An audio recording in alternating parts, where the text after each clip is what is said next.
مسجد وزیر خان لاہور شہر کی عظمت رفتہ کی عظیم نشانی مسجد وزیر خان کے نام سے زمانے بھر میں معروف ہے۔ بر صغیر میں مغلیہ دور حکومت کے ساتھ ہی فن تعمیر کا وہ سورج طلوع ہوا جو آج تک نہیں ڈوبا۔ مسجد وزیر خان بھی اسی دور کے بے شمار تعمیراتی شاہکاروں میں سے ایک ہے۔ اس مسجد میں سول انجینئرنگ اور فائن آرٹس کو بہت خوبصورتی سے یکجا کیا گیا ہے۔ اپنی تعمیر کے تقریباً 500 سال بعد بھی یہ مسجد ویسی ہی خوبصورت ہے۔ اور اس کے بعد اکبر کے زمانے میں یہ وال سٹی جو ہے یہ بہت بہتر ہو گیا، اور اسی زمانے میں ایک چھوٹی سی اندر مسجد بھی بنا دی گئی تھی لاہور کے قلعہ کے اندر، لیکن بڑی جامع مسجد کے طور پر کوئی مسجد نہیں تھی، تو شاہ جہاں کے زمانے میں اس کو یہاں پر بنایا گیا تھا۔ نواب وزیر خان نے اس مسجد کی بنیاد 1634 میں رکھی۔ اس مسجد کی تعمیر تقریباً 7 سال میں مکمل ہوئی۔ مسجد کا کل رقبہ 4440 مربع گز ہے۔ اندازے کے مطابق اس مسجد میں 8000 نمازیوں کی گنجائش ہے۔ اس مسجد کی تعمیر کے لیے جن معماروں نے حصہ لیا، ان کے بارے میں کہا جاتا ہے کہ انہوں نے تمام زندگی کوئی نماز قضا نہیں کی۔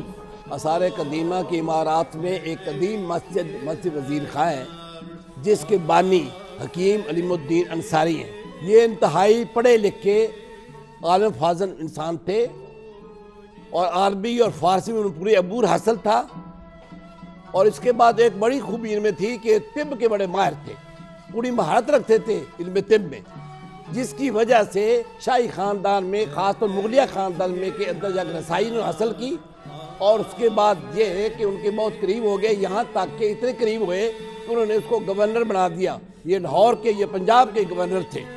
اس مسجد کی عمارت کی تفصیل سے قبل ایک نگاہ اس احاطے کی تاریخ پر جہاں یہ مسجد تعمیر ہوئی۔ مغل عہد سے قبل لودھی عہد میں اس مسجد کی جائے تعمیر حملہ رڑا کے نام سے معروف تھی۔ اس محلے میں حضرت میرا بادشاہ سید اسحاق کا ایک قدیم مزار موجود تھا۔ یہ مزار ایک اونچے ٹیلے پر تھا۔ لودھی عہد کے ایک امیر نادر خان نے اس محلے اپنی حویلی تعمیر کی تو یہ مزار بھی اس وسیع احاطے میں آ گیا۔ نادر خان نے اس مزار کے گرد ایک حجرہ تعمیر کروا دیا۔ یہ حویلی عہد شاہ جہانی تک نادر خان کے ورثاء کے پاس رہی۔ جب نواب وزیر خان نے مسجد کے احاطے کا تعین کروایا تو یہ حویلی اور اس کے گرد کے کئی مکانات بھی اس کے احاطے میں آ گئے۔ مسجد کی تعمیر کے باعث حویلی اور دیگر مکانات کو منہدم کر دیا گیا اور مسجد کی بنیاد رکھی گئی۔ تاہم صوفی حضرت محمد سید اسحاق عرف میلان شاہ کا مزار آج بھی مسجد کے تہہ خانہ میں موجود ہے۔ علم الدین انصاری صاحب وہ پنجاب کے گورنر بنے تو ان کا ایک گرو تھا، جیسے ان کا ایک بزرگ تھے جس کے وہ بڑے تابع تھے، ان کا نام تھا گازرونی، وہ گازرون سے آئے تھے، اسحاق گازرونی ان کا پورا نام تھا۔ ان کا مقبرہ یا چھوٹی سی قبر یہاں موجود تھی۔ اس قبر کی تعظیم میں وزیر خان نے یہ مناسب سمجھا کہ وہ یہاں ایک مسجد تعمیر کروائیں تاکہ لوگ آئیں، مسجد میں نماز پڑھیں اور اس بزرگ کے لیے بھی فاتحہ خوانی کریں۔ اس ضمن میں یہ مسجد مارد وجود میں آئی۔